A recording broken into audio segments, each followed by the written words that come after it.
Hey, everybody. So, today I wanted to talk about something a little bit different, and it can be applied across multiple subjects, but I want to talk about it specifically in dance.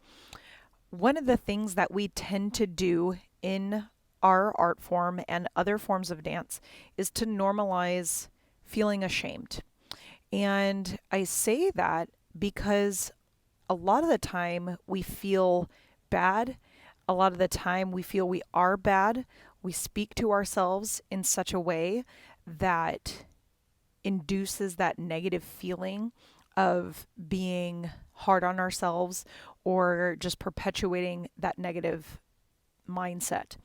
And I'm not saying it's not okay to feel bad or feel feelings that aren't necessarily positive, because I fully and wholeheartedly believe that we should feel the emotional spectrum of which we are meant to feel as humans. But what I mean by normalizing the shame that we all experience is that we have this culture of we need to go it alone. We can't ask for help. And when we ask for help, we're looked upon as if we are weak, we don't know what we're doing, that we're not smart enough, that we're not good enough, that we're not valuable enough, that we're not worthy enough. And so, by us normalizing these feelings in not necessarily a positive way, what ends up happening is that we make it embarrassing for people to ask for help, or we shut them down, or we give this perspective or um, this showmanship, so to speak, to, well, I did it by myself and I went it alone.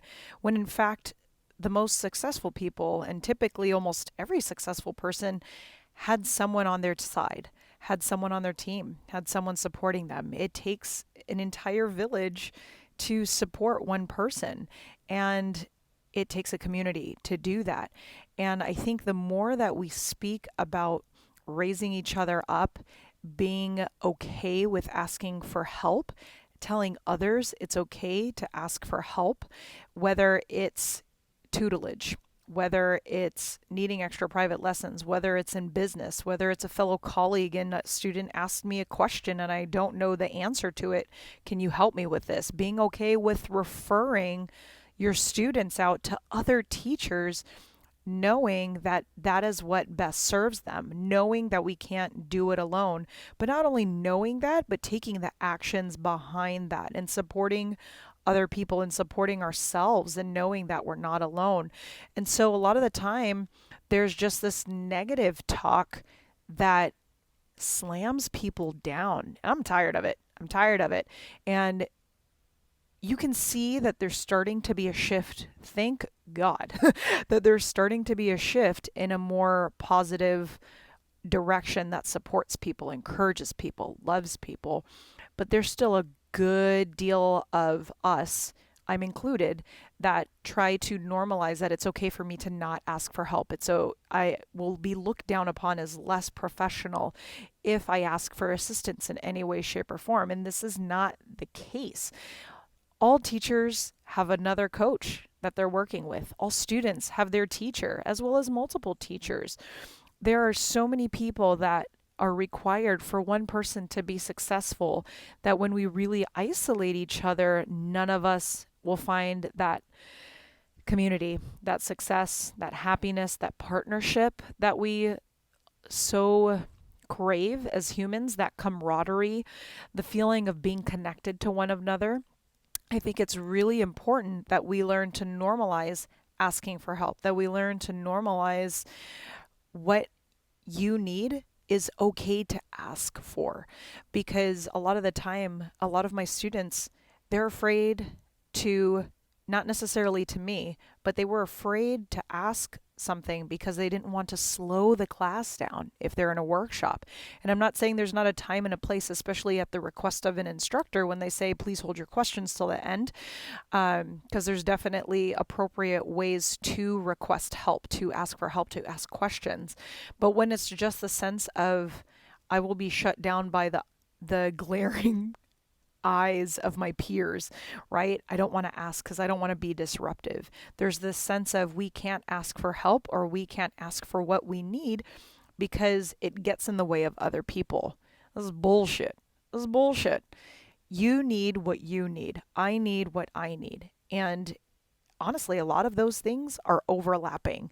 So it's really important for us to be able to create the safe space for us to ask, for others to ask, to be inclusive of everybody and making sure that their needs get met. There's so much that has happened in 2020 that if you haven't realized how many people have had their worth crushed, their sense of humanity crushed, just being valued as a human crushed, if we can't support those people and helping them know that they're not alone, then this is a huge issue. So it's not only about ourselves, it's about also normalizing being okay with speaking up for others and what they may need. And so this has to be something that we start to shift towards, to speaking up for ourselves, to speaking up for other people and what you need to be successful, to for what you need to feel whole, to for what you need to feel loved. And in dance we just crush it. We just crush it so quickly.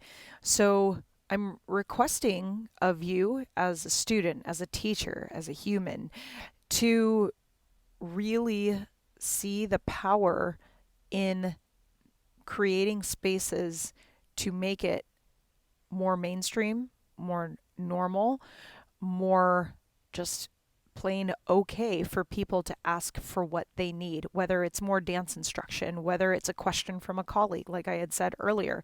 I've had tons of questions where I'm like, I don't know the answer to that, but let me ask another teacher whom I trust. And I trust their education and their knowledge. And I've referred my students out because I knew that that other teacher could serve them best in what they were searching for. It's not about how can we stay small, keep others small, think about scarcity and all those things that really tear us apart instead of connecting us together.